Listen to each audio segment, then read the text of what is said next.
This regime is still very strong. Let's be aware of that, but increasingly brittle. It can cope with the day-to-day problems. What it doesn't do well, and we saw this with the mutiny, is cope with the unexpected crisis. And one thing we do know in politics is there will always be a crisis somewhere around the corner. Now, I have no idea if it's going to be next month, next year, or even, God forbid, next decade. But the point is, they will come. It'll be a collapse of the battle lines in Ukraine, or Putin's falling very ill, or economic troubles, serious economic troubles at home, or whatever else. There will be other systemic crises. And I think we are seeing now that Putin's regime is less able to deal with that kind of thing than, again, at any point before his foolish decision to invade Ukraine. Hello and welcome to Frontline for Times Radio with me, Kate Chabot. And today we are talking to a former advisor to the Foreign Office on Russian foreign and security policy. Mark Galeotti is a director of the consultancy Mayak Intelligence. He's a senior associate fellow at the Royal United Services Institute and the author of several books about Russia, his most recent being Putin's Wars from Chechnya to Ukraine. Mark Galeotti, good to see you again. Thanks for coming back to Frontline. I wanted to start with President Putin's virtual appearances this week at the emergency BRICS meeting and the G20 summit. And let's start with the BRICS emergency meeting. That was convened by South Africa in response to the conflict in Gaza. And Putin said there that US unilateralism has wrecked the chances of peace in the Middle East. It's pretty obvious what he's trying to do here, isn't it? Well, he's trying to do two things, really. One is he needs to basically try and stay on the fence about the conflict itself.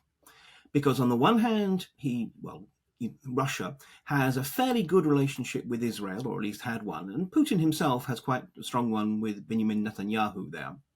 But on the other hand, he can't possibly afford to alienate Iran and even Saudi Arabia. So he doesn't want to get into the weeds of who is to blame for what's going on at the moment. Is it Israel? Is it Hamas? So instead, it's a lot easier to blame the big bad United States. But also more generally, I mean, the point he's trying to make is a point he's been hammering home in a lot of his other speeches. It is essentially that pretty much every problem in the world is the fault of the United States. The United States is trying to impose its will on the entire globe and frankly doing a really bad job of it. So he's also using this as a case of saying that the Americans wouldn't let anyone else try and negotiate some kind of a peace in the Middle East, and they have messed up. It's time they stop doing so. And in promoting that narrative of the US being the bad guys, the Institute for the Study of War is noting a shifting in tone in the way that Putin is talking about the problems, the conflict in Gaza, and that he's suggesting that he's trying to undermine the United States, to portray them as hypocrites in order to stop and dilute their condemnation of Russia's invasion of Ukraine. Do you think that is the case? Yes, I mean, in so many ways, this is precisely the international crisis that Putin had been waiting for, both genuinely and generally to distract attention from what's happening in Ukraine. But also because, look, modern war, we've got to be honest, is a very brutal, high-intensity process often. And so every time we see a picture of, let's say, a hospital being hit in the course of the attack, the Russians will use that to try and say, and yet when they claimed that we hit hospitals, they made a big song and dance about it. Now, look, we have to be clear that actually there is a genuine difference in the kind of targeting processes used by the Israelis compared with the Russians. But the reality often takes second place in propaganda. What they are definitely doing is absolutely picking on every opportunity they can to try and make it the case that the West are hypocrites when they challenge what Russia is doing in Ukraine, but as they present it, give Israel a pass in Gaza. And do you get a sense that his messaging is getting through, that people are actually starting to sit up and listen to him from this summit? I think in some ways what this summit more does is reflect an existing pattern. I don't think it's suddenly people who've been convinced by Putin and they think, good gracious, yes. I think it's more that what Putin is doing is actually precisely playing to, in many ways, what is quite a widening rift between what can very crudely be called the global north and the global south.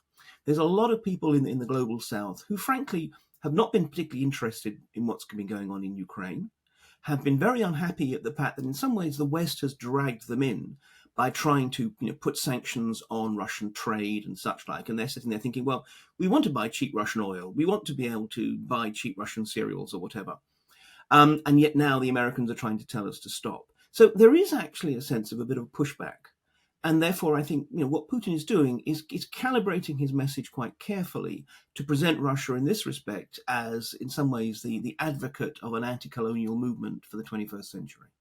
And then at the G20 meeting, President Putin said about Ukraine, we must think about how to stop the tragedy of the war in Ukraine. He called it a war and said that, by the way, Russia had never refused peace talks with Ukraine. It was Ukraine that was refusing to. I mean, what do you make of that? It's quite a bit to unpack here. It's actually quite interesting. I mean, first of all, you're absolutely right to pick up on the fact that he actually called it a war. Now, let's not forget that that is technically illegal under Russian law. I don't think we're going to see the police coming for Putin any day soon, though. Again, he was trying to basically tread a line between admitting what was happening and spinning it as well as possible. Now, when he says that we're perfectly willing to talk, which is a message that, for example, his defense minister Shoigu had said in Beijing a few weeks back and so forth, we should realize that there's talks and there's talks. In some ways, the Russians are still at a point where they're willing to listen to the Ukrainians surrender. And, in fairness, if one looks at President Zelensky's own 10-point peace plan, it really is an invitation for the Russians to give in. Neither side is currently seriously willing to talk. But nonetheless, look, this is Putin trying to sound reasonable, trying to sound as if, well, I had no option but to engage in this war. Because I think this is his problem. BRICS, he's talking to a relatively supportive audience. Skeptically, pragmatically, but nonetheless broadly supportive. G20 is very different. And in fact, a lot of the G20 members didn't even bother to tune in to his statement. I mean, I think the only European country offhand, I think, that listened was Spain. Now, obviously, they're going to listen to the reruns and so forth. But again, symbolically, they were saying, we don't even want to listen to Putin being involved. So, he's trying to make his pitch. But when it comes down to it, he's not actually offering anything new. He's just offering a slightly more moderate tone than in his other statements.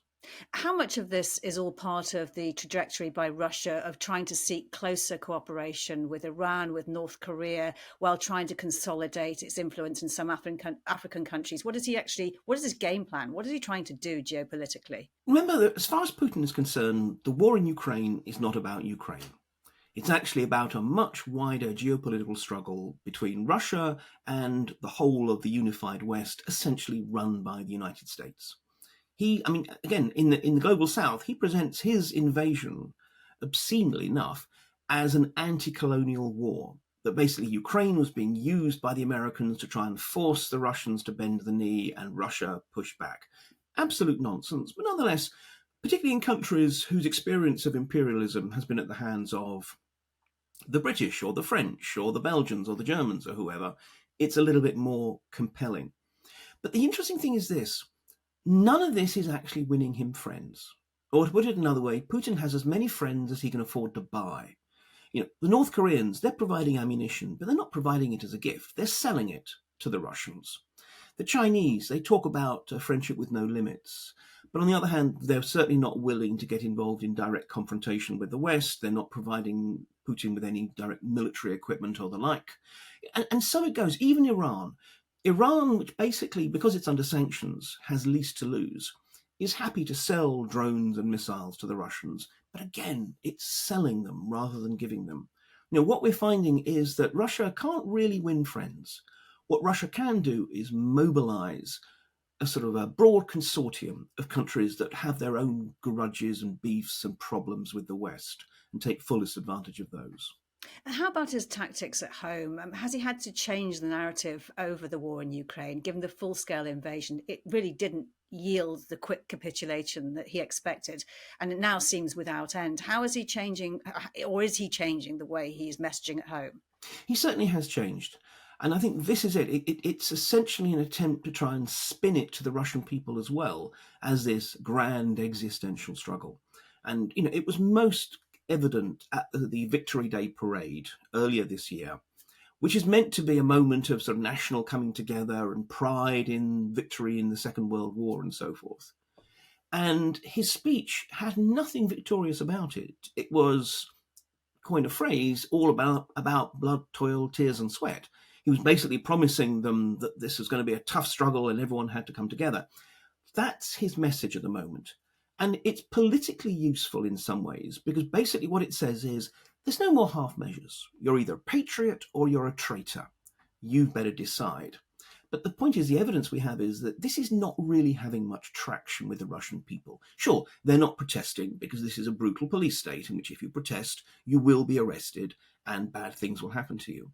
But on the other hand, nor is there any evidence really of a sort of a great and widespread enthusiasm for the war, or a belief that this is indeed something that sort of is really about Russia's survival as a sovereign nation. So I don't think he's worked out some new line. And given that he has elections coming up, I think we can safely say that he's going to win. But nonetheless, he has to at least make some kind of show of trying to win over the country. I think that really he's just going to be trying to entrench himself and say, look, I am the candidate who offers you security, and not expecting huge amounts of enthusiasm. Putin, it's said, has an endless supply of people to send to the war in Ukraine. But how long do you think his military will support him? Will they tolerate a protracted, meat-grinding war with no victory in sight, no end in sight, with no questions asked? Well, yes, is the thing. Does he actually have that endless supply? Of course, Russia's population is huge. But the point is, how coercive, how brutal can he afford to be in forcing people into this fight?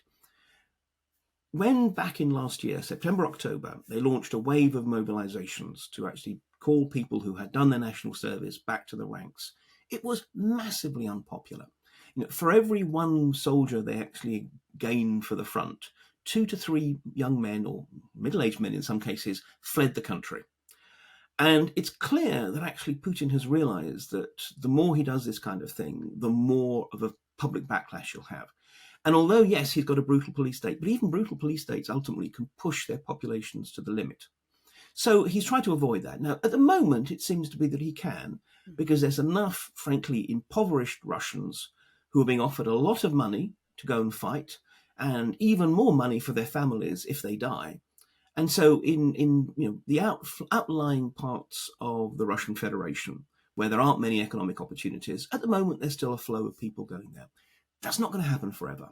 And so this is going to be the big question. Is Putin going to take the chance of other waves of mobilization? And if so, what's the backlash going to be? He's clearly scared of this. He's clearly put it off until after the elections. But that's going to be the question. So, yeah, he cannot assume that essentially Russians, especially since Russians are not really buying into this war, the Russians will continue to be happy to be fed into the meat grinder, especially when there's no real victories in sight. How long do you think he can wait out the war then, if that is his strategy, as many people say? I think the question is really how many casualties can he take? In terms of the economy, he can certainly last through this coming year. The Russian economy is doing surprisingly well, in part because the people who manage the Russian economy, we have to acknowledge, are much more effective than Russia's generals, but also because actually there's a lot of money being spent on tanks and guns and missiles, and that means a lot of employment and a lot of money sloshing around the system. But it's quite interesting, if you look at the 2024 budget, which basically about a third of the whole national budget is going on the war effort, which is massive. But if you dig deeper into the planning assumptions, the Ministry of Finance is assuming that in 2025, defence spending will be able to be cut quite dramatically. So in some ways, they're taking a gamble. They're taking a gamble that basically this year, incidentally, the year in which Donald Trump is likely to be standing for American election, will be the year in which they can, if not win, but essentially have made the decisive moves towards winning, and that then things will get better.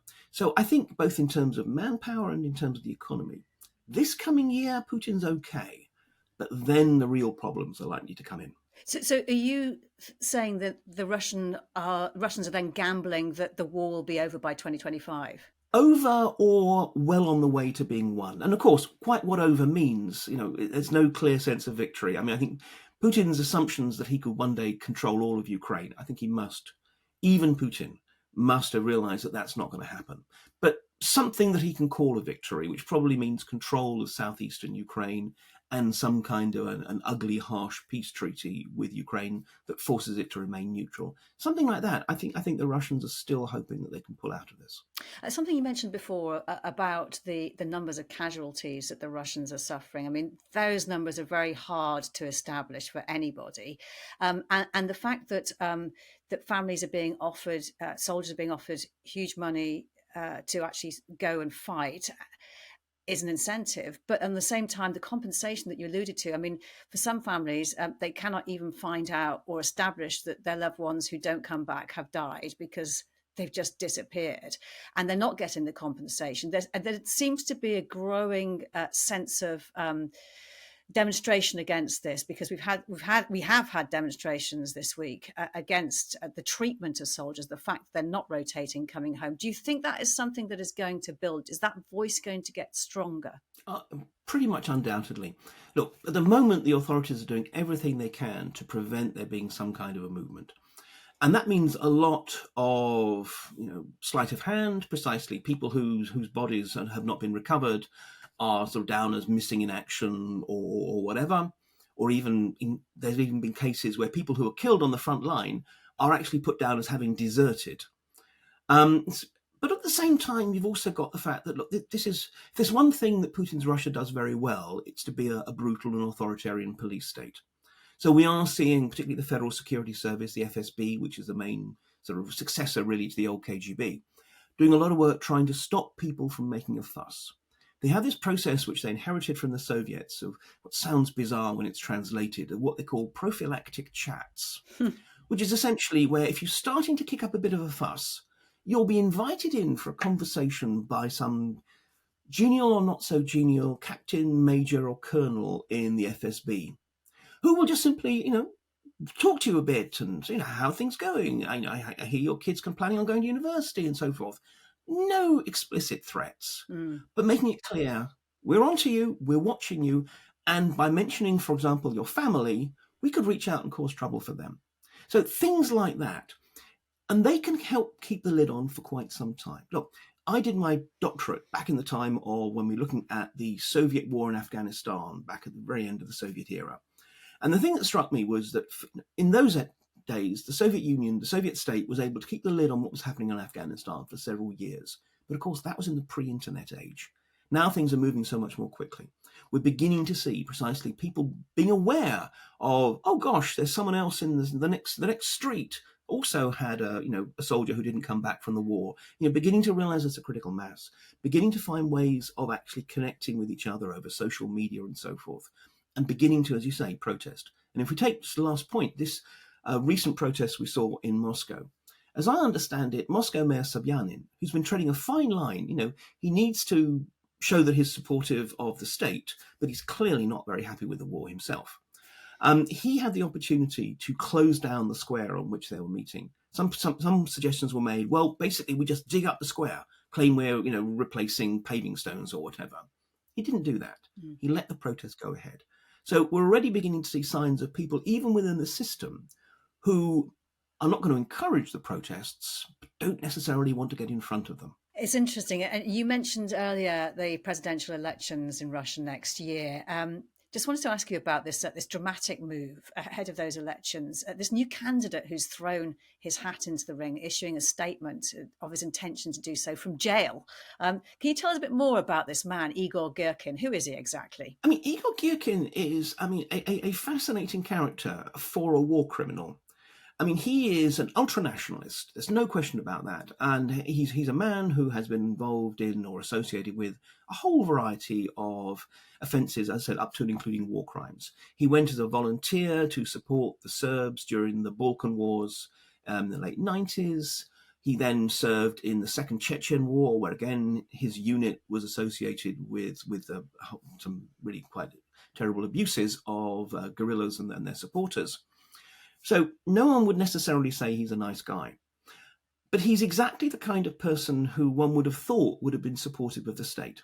And he was one of the key people when, essentially separatists and their Russian backers created this undeclared war in southeastern Ukraine back in 2014 that in many ways has led to the current conflict.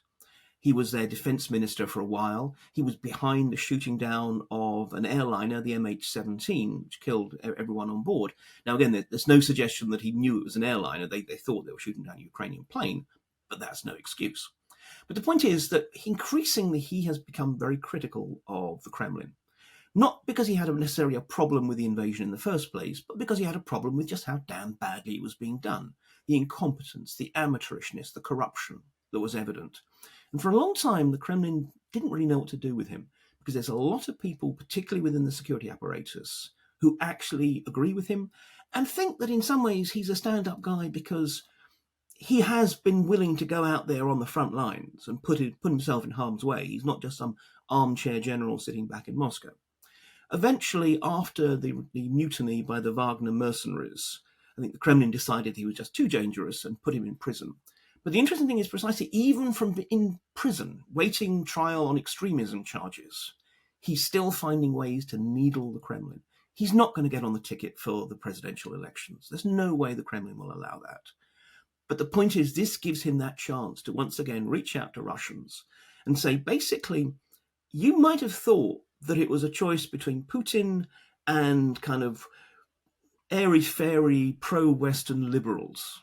Well, no.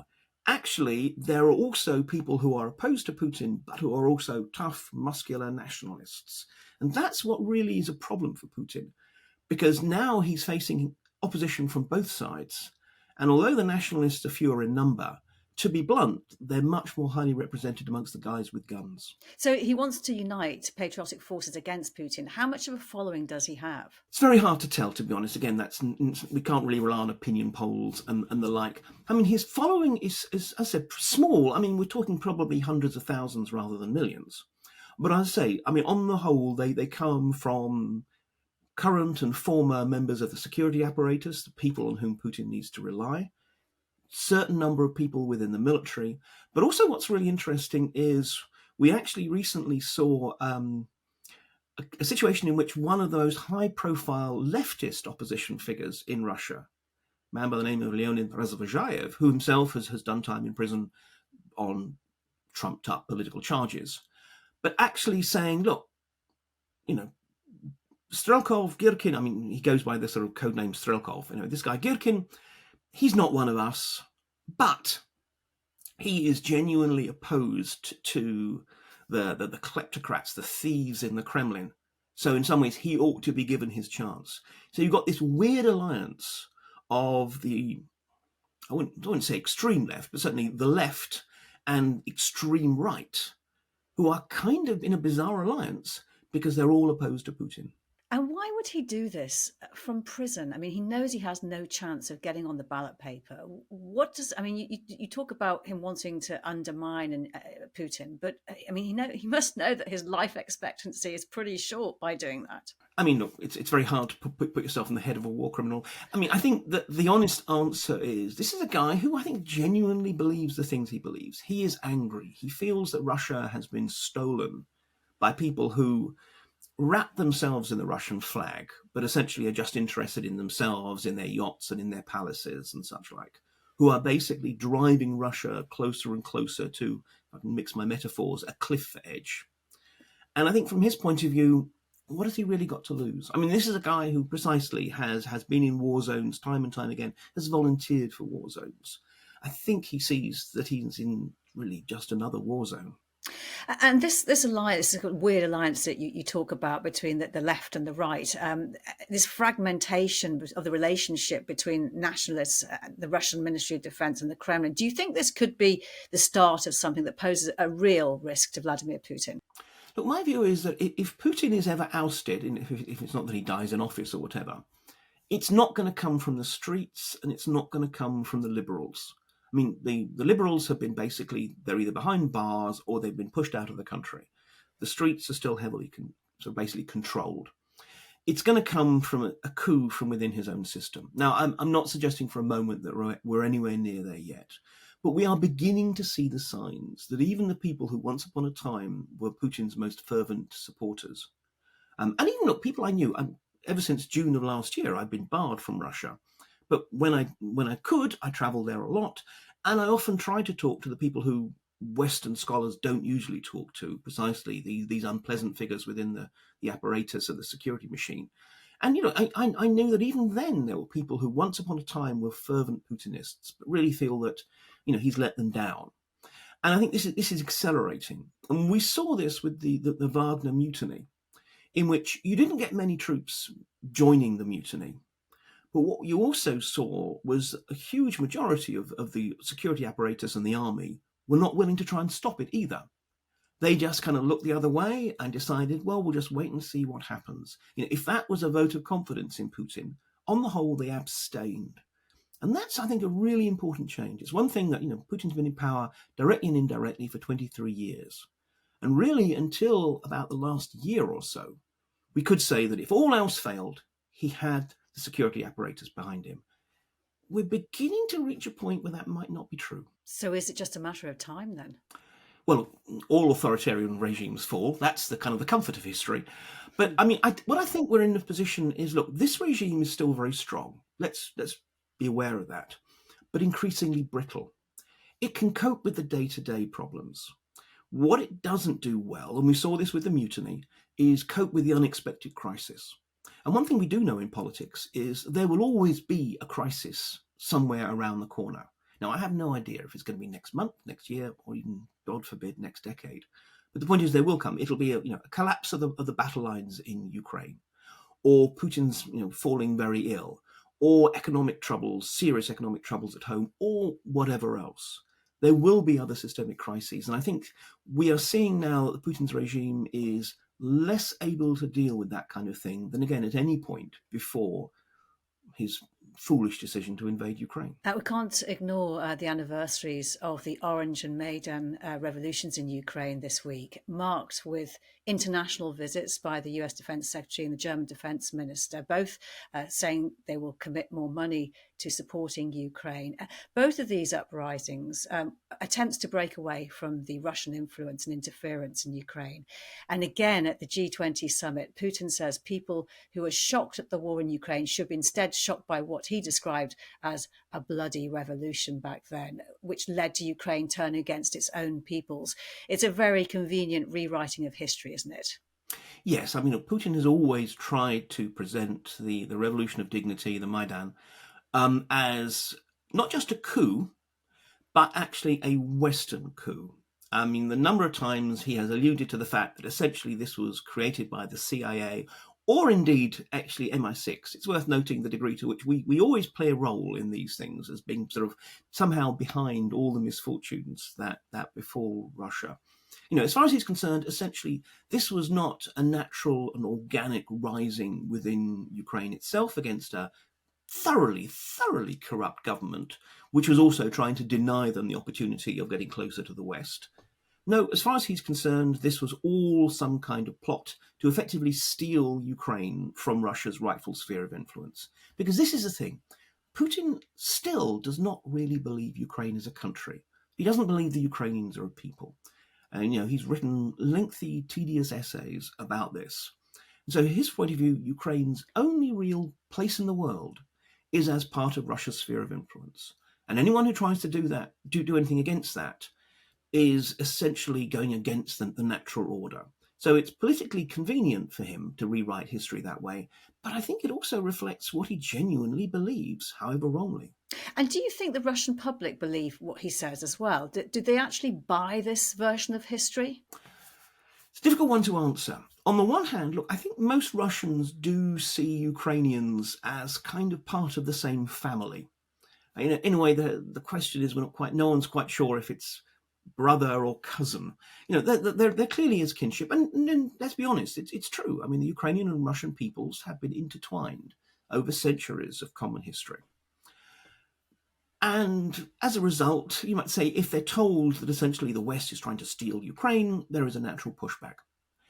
On the other hand, what is clear is that, especially if you think of younger Russians, people who were born or at least sort of, have most of their experiences since 1991, the end of which is when Ukraine actually became an independent country, I think they basically have internalized the idea that Russia is a different country from Ukraine. So I think this is a generational issue. And of course, the interesting thing is that the soldiers who are being expected to go and fight are increasingly going to be drawn from that post-1991 generation, whereas the pensioners who vote for Putin are still of that view that, of course, Ukraine is just a bit of Russia, really. We started by mentioning Putin's comments at that emergency BRICS meeting when the conflict between Israel and Hamas broke out. It was supposed that Vladimir Putin would see this as an opportunity. He's taking that opportunity. He's maneuvering to try and use the instability in the Middle East to his advantage. How far do you think he's trying to take this? I think there's always a danger with this in terms of Putin. Putin is not a chess player. He does not work out 6 moves to checkmate or whatever. He is, opportunist. To use the other metaphor, he's a judo fighter. It's all about grabbing the opportunity of the moment. And sometimes you're going to make a mistake when you do that, and sometimes it'll work out really well. So I think this is what he's. I mean, I think basically as regards the Middle East, he will try and spin it the best he can. He will, I don't think he's going to get involved on one side or the other. Although sort of rhetorically they're more close to Hamas than Israel. But basically he's sitting back and seeing what the opportunities are going to be. And particularly, if essentially Israel is forced to pull back from Gaza, which seems unlikely but is not inconceivable, he will spin this as American proxy Israel loses, especially in the Arab world and in the global south. If, on the other hand, Israel goes further in, we will inevitably see other cases of people criticizing Israel for its conduct and such like. And Putin will be able to say again, look at these hypocrites, especially in Europe. Look at these hypocrites who criticize us for allegedly committing atrocities in Ukraine. But now we see what's going on in Israel and they're doing nothing. So again, I think he will just take the momentary opportunities. He doesn't really have much opportunity to actually change what's going on in the ground, but he can try and spin what happens.